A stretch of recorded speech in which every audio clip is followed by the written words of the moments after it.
नारायणं नमस्कृत्य नरं चैव नरोत्तमं देवीं सरस्वतीं व्यासं ततो जयमुदीरये।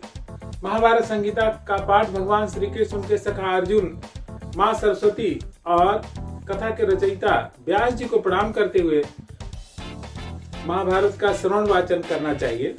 तो महाभारत की कथा में वन पर्व के अंतर्गत जब युधिष्ठिर अपने 3 भाइयों के साथ नकुल, सहदेव और भीम और द्रौपदी इनके साथ हिमालय की यात्रा कर रहे थे, नाना प्रकार के तीर्थों की यात्रा कर रहे थे और उनके साथ नाना प्रकार के देशों से आए हुए तपस्वी लोग भी साथ साथ यात्रा कर रहे थे और उनके गुरु लोमस जी भी थे जो बहुत ही तपस्या के धनी थे, जिनको नाना प्रकार के तीर्थों का दिव्य ज्ञान था और कई बार वो तीर्थ यात्रा कर चुके थे।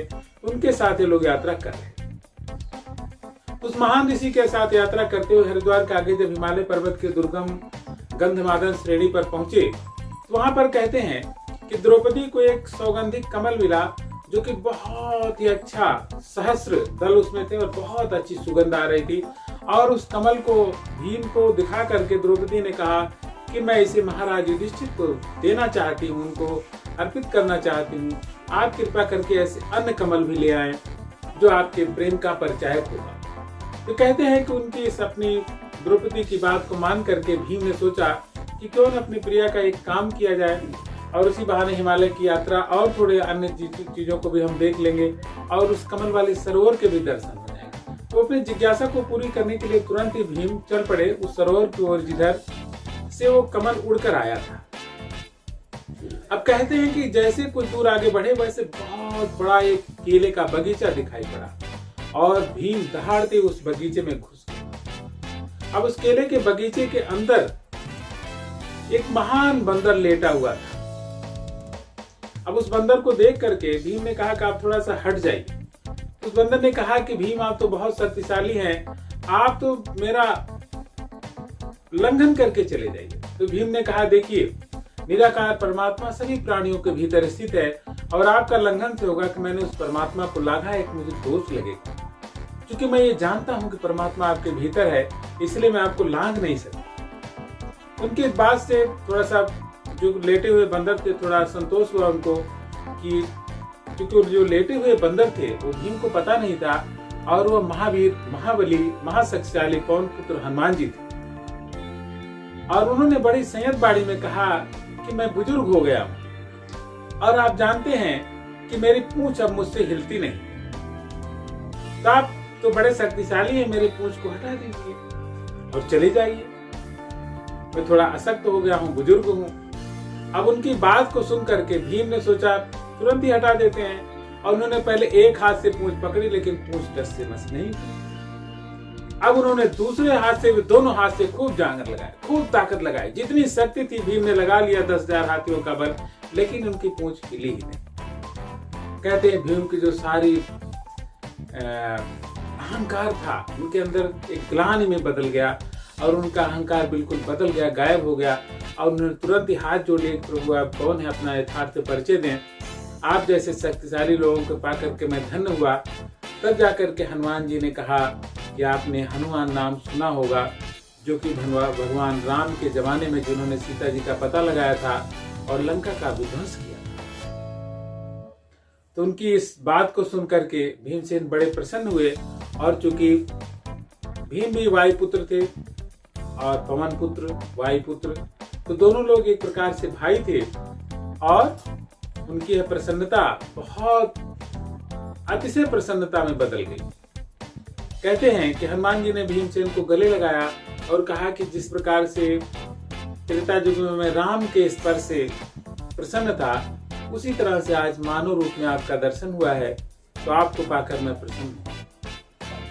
अब भीमसेन को बड़ी जिज्ञासा हुई कि जिस रूप में आपने समुद्र लागा था मैं थोड़ा देखूं, तो अब मैं मेरे हृदय को एक तो मेरी शंका भी दूर होगी और मैं आपके उस रूप को देखना चाहता हूं। कहते हनुमान जी ने कहा कि भीमसेन, हर रूप, ताकत, सब कुछ युग के अनुसार होता है। वह युग और था और आज दूसरा युग है। आज हम द्वापर और कलयुग की संधि पर हैं, तो ये मेरा रूप दूसरा है।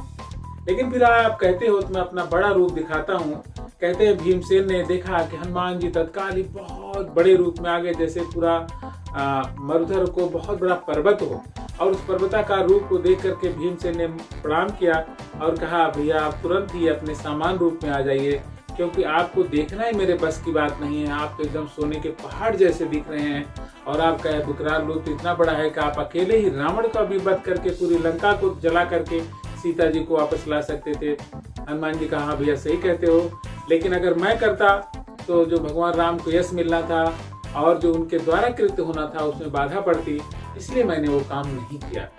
और जब राम ने मुझसे वरदान लेने को कहा तो मैंने यही वरदान मांगा था कि जब तक इस धरती पर आपकी कीर्ति है, जब तक इस धरती पर आपकी कथा है, तब तक मैं इस धरती पर रहूं, यही मेरी मंगल कामना है।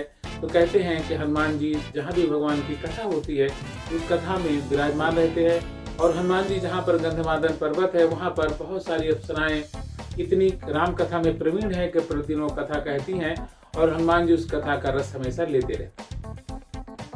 तो खैर भीमसेन को जब विश्वास हो गया और दोनों लोग मिले, प्रसन्नता पूर्वक बहुत सारी बातें हुई, तो हनुमान जी ने कहा कि मुझे पता है कि आपको दुर्योधन बहुत कष्ट दे रहा है, आप कहिए तो दुर्योधन को अभी मैं मार करके यहाँ ले आऊं, अथवा उसे बंदी बना कर ले आऊं और उसकी पूरी सेना का संहार कर दूं। आप जो कहिए, जो वरदान मांगिए, भाई होने के नाते मैं देने को तैयार हूँ।